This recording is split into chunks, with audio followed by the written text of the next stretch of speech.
Aquí, ahí está. ¡Ja! Javier Veracruz en Madrid. Hola Jorge, Creo. Ah, hombre, al fin.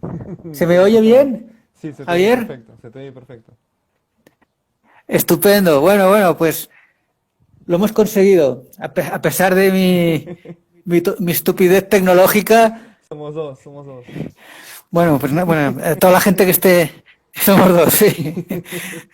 A toda la gente que esté por aquí, pues un gran saludo. Es la primera conversación a anidar en Arca y tenemos de invitado a Javier Vera Cubas, peruano, que en este momento está en Madrid, con amplísima experiencia en proyectos de participación con la comunidad en la regeneración o transformación de barrios, principalmente en Lima. ¿Qué tal? ¿Cómo va? Muy bien, muy bien. Aquí hoy día un poco a la calle. ¿Cómo? ¿Perdona? ¿Me oyes? Sí, pero se corta a Ah, veces. ya. No, no, te decía que acá en Madrid ha habido cambio de fase en la que denomina la desescalada y Sí. hemos podido salir un poco a la calle, ahí con la familia. Ah, Sí, sí. muy bien. Espero que la gente respete las distancias. Vamos a ver. La conocida disciplina española, Sí, sí. sí, sí. Bueno, quería conversar contigo para primero saber cómo han ido tus últimos proyectos allá en Lima. La última vez que estuve, ¿no? Fue hace como un año y pico, año y medio. Estabas trabajando con tu equipo en La Balanza, en un Sí. proyecto larguísimo de transformación del barrio, siempre con la participación de los vecinos. ¿Cómo acabó ese trabajo donde la infancia era también protagonista? Eh, bueno, ante todo, saludar a todos los que nos están viendo por aquí, agradecerte a ti por la invitación, a Arca. Y bueno, respecto a los proyectos que hemos venido realizando, em, en realidad son proyectos que nunca acaban, ¿no? Un poco lo que conversaremos ahora, ¿no? De los proyectos o de los procesos participativos que nosotros hacemos. eh, o sea, son proyectos de muy largo plazo que son más bien proyectos de acompañamiento a los procesos sociales, a los procesos urbanos de los barrios, ¿no? En ese sentido, acabamos por ahí una obra, alguna construcción, pero el proyecto en sí siempre está abierto, ¿no? Entonces, bueno, en el caso de la balanza, nosotros tenemos ahí ya como 13 años. eh, y este año, bueno, antes de toda esta crisis de la pandemia, hemos tenido por primera vez, bueno, no por primera Javier, vez, perdona, sí, dime. me dicen que te puedes acercar más al micrófono Sí, o acercas como hago yo, que a ver, listo. ¿así? ¿Mejor? Sí. Ya. Eh, Te decía que, bueno, hemos tenido un parón, bueno, por varias razones. Uno, porque la asociación con la que trabajábamos, la asociación que habíamos formado, que era CCC, Coordinadora de la Ciudad de Construcción, bueno, por diferentes temas internos, decidimos disolverla. Entonces, en este momento carecemos, digamos, del respaldo institucional como para poder hacer ciertas coordinaciones para el trabajo, pero además también tuvimos algunos problemas también en el barrio. eh, bueno, que quizás más adelante pueda explicar un poco más en detalle, pero todos estos procesos que hacemos en los barrios son procesos socialmente muy complejos, ¿no? Que tienen en muchos casos mucho conflicto, mucha oposición, ¿no? Y en la balanza sucede que hubo una disputa política interna, ¿no? Por el control del parque, ¿no? Que es el corazón del barrio en el que trabajamos, eh, alrededor de un tema con una antena, estas antenas de telecomunicaciones que vienen empresas privadas a querer ponerlas, ¿no? Y se convierte esto en un tema de discusión, de debate sobre la defensa del espacio público, ¿no? Este tema con las antenas en Lima está sucediendo muchísimo. El proceso resumido es que estos que ponen antenas para no, supongo que para no gastar en pagarle a alguien y ponerla en algún lado más idóneo, las ponen en el espacio público, donde ponerla es gratuito, ¿no? Y ante la protesta de los vecinos, que tienen temor de que esto haga daño o que invaden el espacio público, etcétera, suceden una serie de procesos que lindan, bueno, con la corrupción y temas alrededor, y terminan canjeando, digamos, la posibilidad de poner la antena por privatizar algún espacio público, ¿no? Con el discurso de que en este caso, por ejemplo, había una losa deportiva, una canchita de fútbol, que era un espacio que usaban mucho los niños, ¿no? eh, pero que está abierto, o sea, como tal espacio público, al estar abierto y en las condiciones que hay en Perú, bueno, no tenía pues un mantenimiento idóneo, ¿no? Pero entonces lo que prometen es, mira, déjame poner una antena y te financio una reja para tu losa deportiva, ¿no? Y entonces al enrejar la losa deportiva, que es una forma de privatización, vas a poder alquilarla, ¿no? Y si la puedes alquilar, vas a tener ingresos y con ese ingreso vas a poder, digamos, mantener el resto del parque, ¿no? Entonces, ese es un poco el discurso que hay detrás, ¿no? Pero eso termina convirtiéndose en el espacio público en un botín, ¿no? Porque este ingreso que se genera, bueno, los vecinos, ya no los dirigentes bien intencionados, sino otro tipo de vecinos con otras intenciones, pretenden apoderarse del espacio, ¿no? Y en este caso lo han logrado, ¿no? Entonces, digamos que la nueva directiva, con ese objetivo, ha tomado el parque, y eso ya ha complicado nuestro trabajo, ¿no?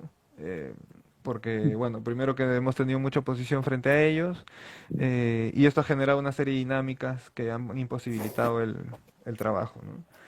Concretamente, bueno, temas ya hasta, o sea, nos han amenazado, ¿no? De violencia, han querido, bueno, han robado en la obra, etcétera, ¿no?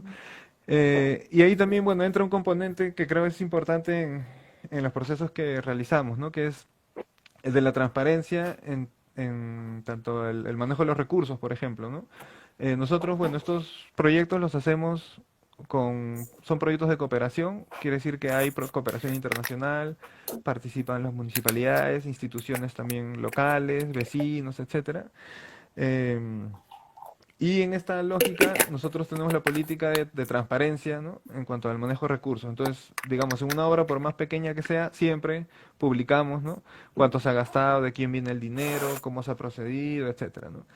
Y esto, en la mayoría de casos, en los mismos barrios siempre nos sugieren que no compartamos esta información, ¿no? Porque puede generar suspicacias, ¿no es cierto? Entonces, ahí hay una postura, digamos, hay un conflicto, ¿no? Que nosotros hemos defendido hasta el final. Entonces, en este caso, ha sucedido que, bueno, por la trayectoria que tiene el proyecto, ya hemos empezado a manejar como que unos montos un poco más altos de lo que se manejaba normalmente. Se ha visto una obra mucho más grande, ¿no? Y entonces esto ha generado, se ha hecho como atractivo, ¿no? Para gente de mal vivir, ¿no? Entonces han ido ahí a fastidiar un poco a la obra, ¿no? Entonces, digamos, se han perdido las condiciones de seguridad que habíamos mantenido a lo largo de los años, ¿no? En coordinación con los dirigentes y demás, ¿no? Pero como decía al inicio, estos son procesos, ¿no? O sea, eso no quiere decir que ya el proyecto ya acabó, se malogró y tal, sino que son procesos, son curvas, ¿no? Son subidas y bajadas, y esperar que estos conflictos se encaminen, ¿no? O se resuelvan por otro lado, ¿no?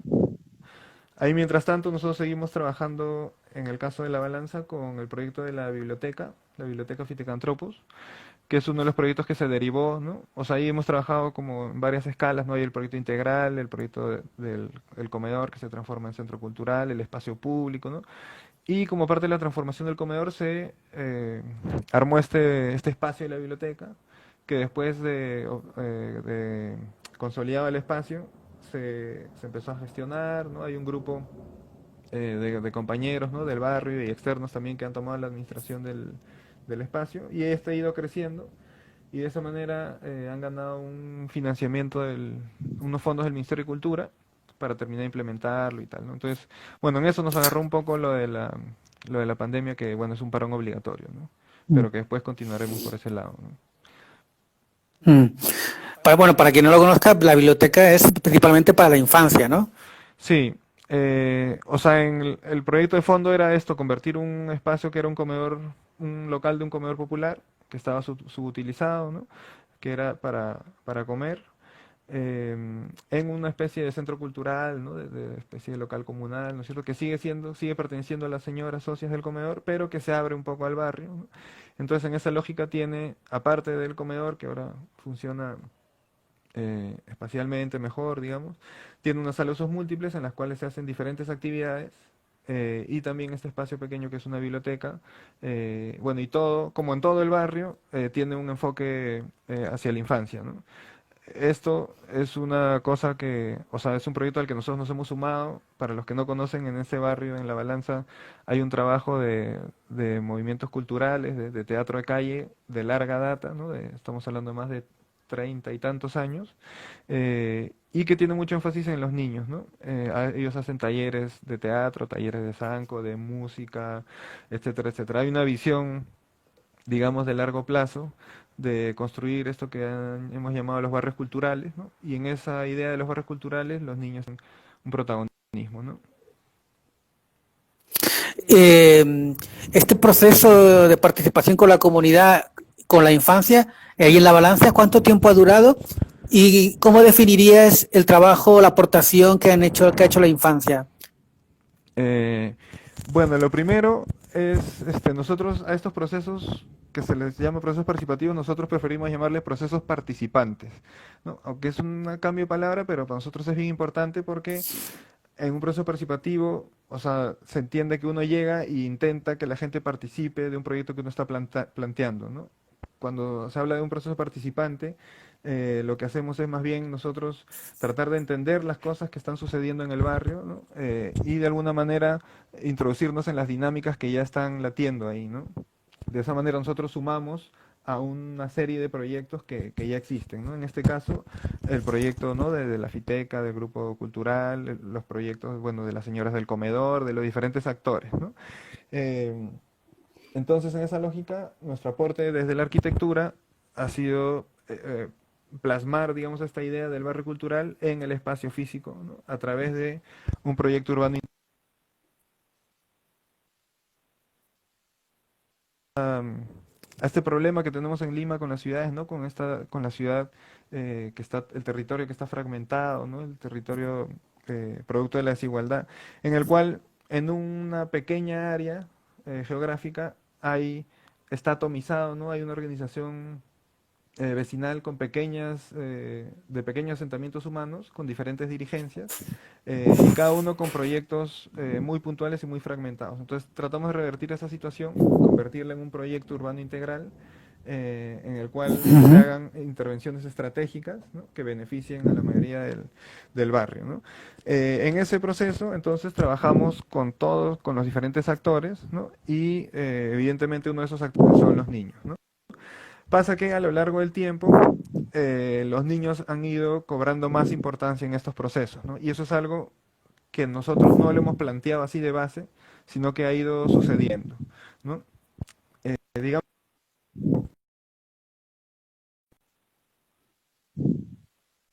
en el 2010 más o menos con la Escuela Espacial, que era un proyecto de una asociación que teníamos antes, Sitio, que lo hacíamos con Carlos Tapia, que era un profesor, ¿no? Que lo conociste, y con Liceo Escuero de Sitio. Y ahí era un proyecto más bien pedagógico, ¿no? De arquitectura y espacio con niños. Después eso conforme fuimos desarrollándolo, fuimos introduciéndolo y vinculándolo con el desarrollo de los proyectos, ¿no? De manera que empezamos a hacer, digamos, talleres de imaginarios urbanos, ¿no?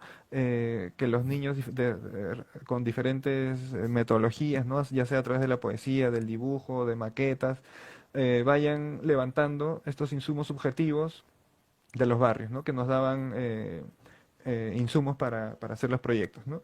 Y luego está evolucionado a algo que nosotros le llamamos ahora de los niños como productores de espacio público, ¿no? ¿Esto qué significa, no? Esto es un cambio de visión, digamos, en la participación de los niños en la ciudad, ¿no? Que se vuelve mucho más activa, ¿no? Lo que hemos encontrado a lo largo de este recorrido es que los espacios públicos de Lima, sobre todo de la denominada ciudad informal, ¿no? Que son espacios que se construyen desde la imaginación, ¿no es cierto? Porque son espacios que primero se habitan, luego se van construyendo, ¿no es cierto? Un poco la lógica inversa de la ciudad europea, de la ciudad como llamamos formal. En este proceso de construcción imaginada de ciudad, es importantísimo recoger la participación de los niños, ¿no? En tanto que ellos van construyendo la ciudad poco a poco. Entonces, eso traducido en los proyectos, ¿cómo se ejemplifica, ¿no? Nosotros tenemos una herramienta que le llamamos proyecto semilla, ¿no? Es una manera de responder a esta lógica de la ciudad informal, de proyecto que se va a hacer por etapas, ¿no es cierto? Que se va haciendo una especie de testeo con una intervención muy rápida, muy sencilla, muy económica, pero dentro de la lógica del proyecto urbano integral, ¿no? Y esto va evolucionando, ¿no? Y ahí es donde los niños empiezan a aportar, ¿no? Porque, por ejemplo, nosotros en esta etapa de intervención semilla, con unas ciertas estrategias que intuimos de este primer avance del proceso participativo, ponemos, por ejemplo, algunos elementos muy simples como unos palos, ¿no? De diferentes alturas, de diferentes colores, unas llantitas por ahí, todo materiales muy sencillos. Y en ese momento, esta intervención que estaba hecha sobre un espacio, sobre un no lugar, digamos, ¿no? Sobre un espacio sin sentido, sin significado, abandonado, ¿no? O tomado de repente como estacionamiento de autos, peligroso, etcétera. Al hacer esta intervención, empiezan a aparecer los niños que empiezan a interactuar con estos elementos, ¿no? Y ahí empieza un diálogo, otros como diseñadores, ¿no? Y los niños como, no digamos usuarios, ¿no? Sino como transformadores del espacio público, ¿no? Entonces ellos empiezan a usar estos elementos de diferentes maneras. Ese uso que nosotros observamos nos da insumos de diseño y luego proponemos una siguiente etapa, ¿no? En la que, digamos, estos elementos evolucionan, ¿no?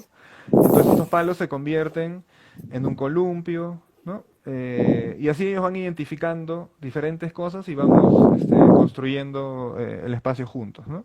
Entonces es un proceso muy rico, bastante entretenido además, porque nuestro trabajo consiste en ese punto, en llegar al barrio y ponernos a mirar qué hacen los niños, a ver qué se inventan sobre estos elementos que hemos planteado y tratar de responder a ello, ¿no? Entonces lo incluimos en una siguiente fase, ¿no? Entonces hemos pasado de, digamos, la consulta del taller en el cual los niños en el papel proponen ideas a esto que es más en el uso mismo del espacio, ¿no? Eh, en ese sentido pensamos que los niños de alguna manera están reivindicando el verdadero sentido de lo que es el derecho a la ciudad, ¿no? Que no es solamente el derecho a ocupar el espacio, a usar el espacio, sino sobre todo a transformarlo, ¿no? Y entonces, bueno, Mm. ahí la creatividad y todo esto de los niños se Sí, desborda, ¿no es cierto? Sí. sí, precisamente quería preguntar, bueno, claro, la participación de la infancia es una gran experiencia para ellos cuando se hace bien como vosotros, ¿no? El derecho. Pero una pregunta sobre el acabado. Una vez que tenemos el espacio público ya solidificado, Mm. ¿tú crees la participación de la infancia siempre mejora este acabado? ¿O si no participara la infancia y un buen arquitecto y un buen equipo trabajara por su cuenta, también tendríamos un buen acabado, funcional, efectivo? Eh, bueno, acá estamos.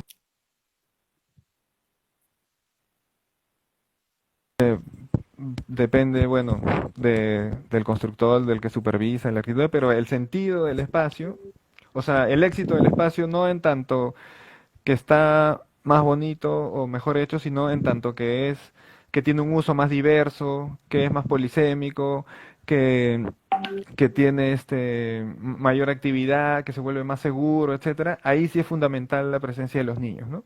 Porque en esta dinámica en la cual los niños producen el espacio público, ellos son siempre los que dan el primer paso, ¿no? Como mencioné en el ejemplo anterior, se hace una intervención, llegan los niños, la presencia de los niños ya empieza a generar una sensación de confianza, ¿no? Una sensación de seguridad que invita a las demás personas, ¿no? A los adultos, digamos, a acercarse al espacio, ¿no? Entonces, el proceso es, ponemos cosas, aparece un niño, ¿no? Aparecen más niños, luego viene la mamá, ¿no? La mamá empieza a sentir confianza, trae al niño pequeño, trae al bebé, viene el abuelito,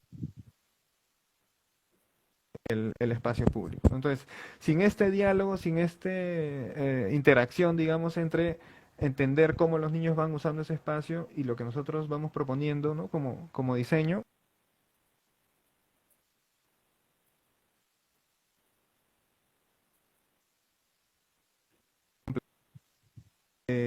y creo que ahí, bueno, en estos espacios suceden cosas que creo que desde nuestra formación como arquitectos sería difícil que lográramos, ¿no? Porque a nosotros siempre nos educan para pensar que un espacio tiene un uso, ¿no? Y otro espacio tiene otro uso, ¿no? Y tratamos como de organizar los usos y de pensar que aquí van a ver los de tal edad, aquí los abuelitos, aquí tal.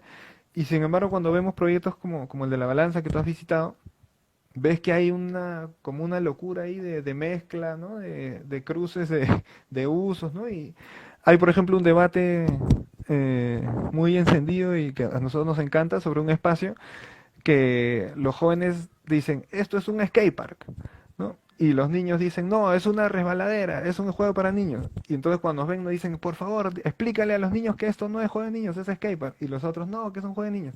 Bueno, en ese debate por tratar de definir qué es eso, creo que ahí está un poco la riqueza del espacio, porque finalmente es un espacio en el que conviven y se toleran, ¿no? Y hay esta especie de conflicto, pero no es que se terminen peleando, no es que un niño esté jugando y de pronto una bicicleta le vuela por la cabeza, o sea, hay, hay un riesgo, ¿no? De la mezcla, pero es, digamos, en términos de diseño se maneja este concepto, ¿no? De un riesgo controlado, ¿no? Que bueno, el aporte que tratamos de hacer es ese, ¿no? Del espacio público, eh, no solo como lugar para divertirse, como lugar para mirar bonito y tal, sino para convivir, ¿no? Mm. Ujú. Sí, sí, sí, con esto, con lo de polisémico, lo he entendido muy bien, me gusta mucho, pero claro, es una manera de trabajar muy propia de la ciudad latinoamericana, de los barrios informales, de crecimiento casi espontáneo, construido por los vecinos, Mm, donde la intervención de la alcaldía o ayuntamiento es poca o tardía, la planificación no existe tanto. ¿Tú crees que esta experiencia tuya, este tipo de proceso, sería eficaz en una ciudad, por ejemplo, europea o española, por ejemplo, en Madrid, donde estás ahora? mm. Eh, sí, mira, en principio es una metodología muy para el contexto limeño, o sea, es una metodología que ha surgido, ¿no? De la lectura de un contexto muy particular, ¿no? ¿No? De esta especie de ciudad al revés, ¿no es cierto? Que se va habitando, se va construyendo la imaginación, se va concretando poco a poco en el largo plazo, etcétera, ¿no? Entonces, en principio uno diría, mira, es súper específica para Lima o para barrios populares, ciudad informal, etcétera, ¿no? Pero viéndolo desde otro ángulo, creo que podría ser un aprendizaje de la ciudad informal que se puede llevar perfectamente a ciudades formales, a ciudades como acá en Madrid, por ejemplo, ¿no? Acá yo lo que veo es que, por ejemplo, los niños van siempre a jugar al parque, ¿no? Al parque que le llaman a esta especie de espacios segregados, ¿no? Con juegos para niños, ¿no? Y esa es la super diversión y ese es el super éxito. Pero en la lógica en la que nosotros trabajamos, somos muy críticos frente a este modelo de espacio y juego, ¿no? Porque es monofuncional, porque está controlado, ¿no? En términos, ¿no? De lo que dice Tonucci, ¿no? Los niños no quieren jugar en los juegos para niños, los niños quieren jugar en la ciudad, ¿no? Porque es ahí donde pueden resignificar, ¿no es cierto? Donde pueden intervenir, donde pueden transformar, ¿no? También el otro, los juegos están, digamos, preestablecidos, ¿no? A tal punto que, bueno, nosotros hemos trabajado el año pasado en una guía de los públicos saludables para la primera infancia, para el Ministerio de Salud del Perú, y hemos tratado de introducir un poco esta lógica, ¿no? Eh, Años atrás, estas guías también estaban un poco enfocadas en poner este tipo de juegos a lo largo de, bueno, de todas las ciudades y pueblos de todo el Perú. Y lo que se ha visto con esto es que son pues intervenciones sueltas, ¿no? Que los alcaldes, digamos, han dedicado a comprar juegos y ponerlos un poco en cualquier lado y esto termina pues oxidado, abandonado, ¿no? Porque al final, claro, es un juego que los niños usan un rato, después se aburren, ¿no? Entonces estamos tratando de introducir esta lógica de estos elementos, ¿no? De código abierto, ¿no? Como o polisémico, como dije un rato. Y los elementos de esta guía son palos, bloques, superficies, ¿no? Cosas muy sencillas que se pueden combinar y generar estos espacios eh, que provocan, ¿no? esta transformación o esta intervención de los niños, ¿no? Entonces, creo que eso podría ser, como te digo, como repito, un aprendizaje, ¿no? De la ciudad latinoamericana, digamos, que podría bien adaptarse, ¿no? Para, en el caso, como dije, acá de España, poder dar un poquito más de libertad, ¿no? A los niños, ¿no? Que veo que hay esta idea, pues, de control, ¿no? De que estén dentro de, ¿no? Y se ha perdido quizás un poco el uso o la vivencia integral de toda la ciudad, ¿no? Ujú. Ujú. Bueno, y ahora, ¿tú tienes proyectos en mente para el futuro? Sí, bueno, los proyectos en los que hemos estado trabajando con CCC, de alguna u otra manera irán encontrando su cauce para poder continuar, ¿no? Puntualmente estamos trabajando uno en Año Nuevo, es una zona, bueno, un distrito en Comas, en Lima Norte también, que está enfocado en el estudio de la relación un poco entre la subjetividad de la inseguridad ciudadana y el espacio público, ¿no? Es un barrio que tiene altos índices de criminalidad, de inseguridad, y que hemos ido descubriendo que hay una situación particular, por ejemplo, que está lleno de muros ciegos, ¿no? Muros ciegos le llamamos a estos paredones sin ventanas, sin ojos en la calle, ¿no? En términos de Jane Jacobs, ¿no? Y esto, claro, es un círculo vicioso, ¿no? Porque a raíz del miedo que hay hacia la calle, entonces el colegio, la posta médica, la iglesia, las casas, todo el mundo empieza a amurallarse, a encerrarse, ¿no? Dentro de sus casas. Y esto terminó generando calles ahora convertidas en callejones y una sensación o una inseguridad mucho peor, ¿no? Entonces, ahí estamos haciendo un proceso, ¿no? de recuperación de espacio público en esta lógica de abrirnos, ¿no? Estamos trabajando con un colegio, bueno, con diferentes instituciones para recuperar ese sentido, ¿no? Por ese lado. Después, en Caraballo, otro proyecto que hicimos también como parte de la Escuela de Producción de Espacio Público que hicimos el año pasado, ¿no? Que en la primera fase en la que viniste a colaborar, ¿no? Del foro que hicimos después de Barrio Niñez. Esto se hizo una escuela y de ahí salió también un proyecto en Caraballo Mm. eh, que se hizo una primera etapa y ahora, bueno, conseguimos un pequeño fondo para hacer un poco actividades en el espacio público, pero ahora con la nueva situación, ¿no? de la pandemia, estamos también, o sea, tratando de redirigir estos pequeños fondos a más bien una especie de pequeña investigación, ¿no? De ver cómo ha cambiado la percepción del espacio público frente a este nuevo temor, ¿no? a la calle, ¿no? Este temor a salir, y cómo cambia también la situación de los niños frente a eso, ¿no? Porque ya de por sí, que era un lugar industrial, contaminado, ¿no? Que tenía a los niños encerrados en sus casas, etcétera, fue un largo trabajo poder, ¿no? Y empezar a cambiar esta lógica de salir a la calle, ¿no? Ahora en la situación actual, esto pues mucho peor, ¿no? Bueno, entonces ahí vamos a empezar a hacer, bueno, pequeñas entrevistas, todavía a larga distancia, ¿no? Para simplemente empezar a entender un poco qué pasa, ¿no? O sea, obviamente ahorita ponernos a hacer intervenciones no tendría sentido porque toca eh, un proceso, ¿no? De corto plazo de volver a entender qué está pasando, ¿no? Eh, bueno, respecto al proyecto de la balanza, está el proyecto de sacar un libro de esta experiencia.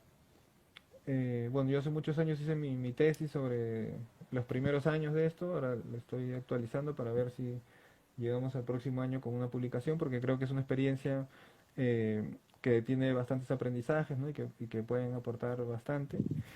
Eh, y de hecho queremos hacer como una prepublicación en la que estamos invitando, y de hecho estabas incluido tú en la lista, invitando a diferentes personas que han pasado o que han tenido una cierta aproximación al proyecto, ¿no? A dar algunas ideas, ¿no? A cruzar un poco su trabajo con lo que estuvimos haciendo ahí, ¿no?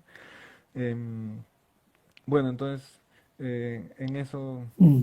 en eso ando por ahora, ¿no? Y Bueno, sí, bueno, no sé, esta es la primera conversación, Anidar. Yo sí, había calculado que podían durar 30 minutos, pero pueden durar más, ¿eh? O sea, parece que sí. llevamos como 30 minutos.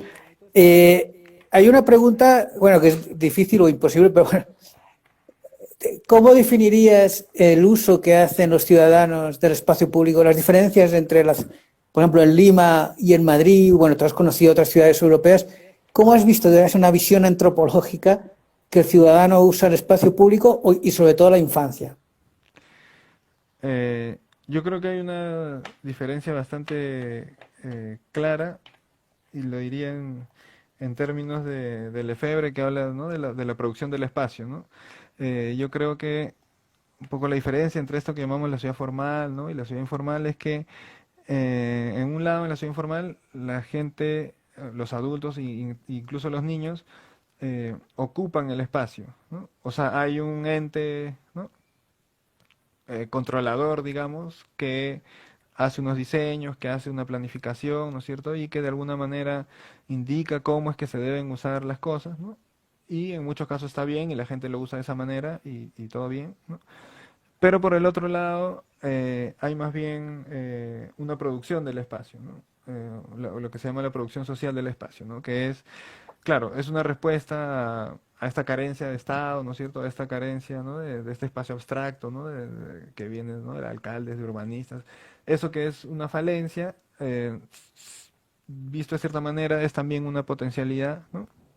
Y ha permitido que los niños hagan este uso más activo, más libre del espacio público, ¿no? Que, como repito, nosotros somos reticentes a llamarlos usuarios del espacio público, ¿no? Sino, no sé, habitantes, productores, ¿no? Porque es esta cosa de constante interacción, ¿no? Creo que esa sería, ¿no?, la principal diferencia, ¿no? No creo que una sea buena o mala, ¿no? Pero creo que, o mejor o peor, digo, pero creo que hay cosas que podríamos aprender de ambos lados, ¿no? Acá en Perú, creo que hace muchísimos años entendimos que eh, los términos planificación y barriada no son contradictorios, ¿no? Ya por los 80 se hacían aquí barriadas planificadas, ¿no?, que es planificar, pero en esta lógica distinta, ¿no? Creo que lo que toca es, bueno, a nosotros dejar de mirarnos, ¿no?, con ojos ajenos, ¿no?, con esta lógica colonial que, ¿no?, usamos siempre referentes externos, queremos ser como fuera, ¿no? Y creo que hoy por hoy hay un grupo no reducido de gente, de instituciones que está intentando, ¿no?, empezar a entender nuestros propios procesos urbanos, ¿no?, y a dar respuesta con nuestras propias lógicas, ¿no? Y también toca, creo, del otro lado, cosa que también se está dando, entender que también hay cosas que se pueden aprender, ¿no?, de Latinoamérica, de las ciudades latinoamericanas, ¿no? Y creo que, bueno, Ujú. estamos varios en esa vía, ¿no? Sí. Bueno, Javier, no sé si quieres añadir algo más. Yo sí que tengo, si acaso, una última pregunta, un poco Sí, así estrambótica, sí. pero eh, sí, sobre el tema de la infancia, el activismo infantil o Ah, juvenil, por ejemplo, fenómenos como el de estas, creo que es sueca, ¿no? La de Greta, y Greta. el cambio climático. O sea, porque queremos que la infancia y la juventud se empodere y participe en la sociedad, sea de una manera activa y transformadora, pero ¿hasta qué punto, como fenómenos como el de Greta, qué opinas? Eh, Mira, yo creo que, o sea, la situación actual ha llegado a tal punto o sea, es un estado pésimo, terrible lo que hemos hecho con el planeta, con la economía, con nuestra forma de vida, ¿no? Bueno, son cosas que creo la pandemia también nos ha permitido visualizar y preguntarnos, ¿no? Pero yo creo que esa forma de vida era absolutamente insostenible. eh, y también creo que es un sistema que está tan arraigado, ¿no?, en todas las personas, que veo bien difícil que los adultos podamos pensar de otra manera, ¿no? En ese sentido, creo que giramos, ¿no?, la vista hacia un poquito más abajo y cabe la esperanza un poco en los niños, ¿no?, que crezcan en otro entorno, con otras lógicas, con otros sentidos de lo que es la vida, el trabajo, ¿no?, el disfrute, etcétera. Y bueno, yo que trabajo bastante con niños, eso está clarísimo, ¿no?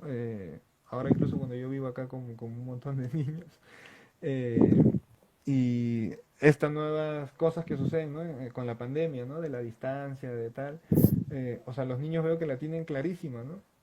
Claro, un adulto siempre está tratando ahí de buscar, de hacer la trampa, ¿no? Bueno, yo no puedo salir, pero salgo, en cambio los niños lo tienen clarísimo.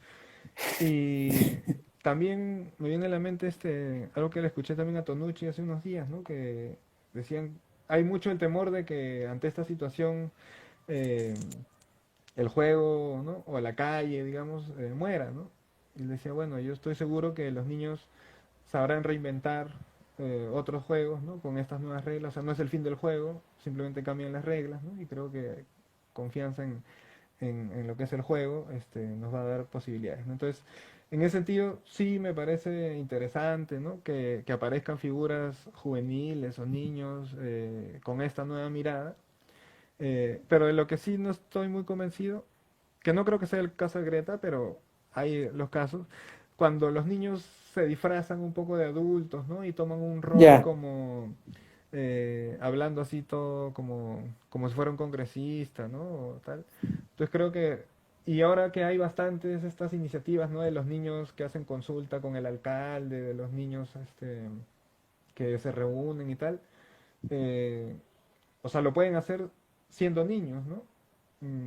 Y por eso creo que hay, bueno, mecanismos y formas en las cuales ellos participan sin disfrazarse, ¿no? De discursos que son ajenos, porque creo que eso finalmente no hacen otra cosa que rigidizarlo o mm, impedir que se expresen como necesitamos que se expresen, ¿no? Quizás reduce un poco los medios de comunicación. Entonces, bueno, con Greta yo sé que hay un montón de gente que la detesta, un montón de gente que la parece bien. A mí no me parece mal, me parece bien. Y sobre todo, bueno, porque me parece como un símbolo, ¿no? Y creo que lo que hace falta mucho son estos, o sea, pequeños símbolos, ¿no? Claro, la gente dice, ah, pero ella tal, pero al final no propone nada. Bueno, no tiene nada que proponer. O sea, lo primero es simplemente que haya un símbolo, algo que nos dice que se puede pensar de otra manera. Y cuando eso cambie, ya llegarán las soluciones, ¿no? Me acuerdo, creo que una frase que tú usaste cuando te invitamos aquí a la balanza, que dijiste, creo que era de Platón, que decía, ¿no? Que antes de cambiar las leyes hay que cambiar la música, ¿no? Entonces creo que es un poco por ese lado la función de los niños, ¿no? ya, Mm. sí. Bueno, muy bien, Javier. Pues, ¿quieres añadir algo más? Eh, no, bueno, nuevamente muy agradecido y muy contento de esta iniciativa que has tenido con la revista Arca, de poder presentar estas iniciativas o estas experiencias, bueno, que como la mía hay muchísimas que yo tuve el agrado de conocer en Ludantia, o sea que he ido descubriendo también poco a poco, ¿no? Y que después en Ludantia tuve la satisfacción de ver que había un montón, un movimiento muy grande de gente que está explorando, ¿no? En esta idea, ¿no? De la arquitectura, la niñez, la educación.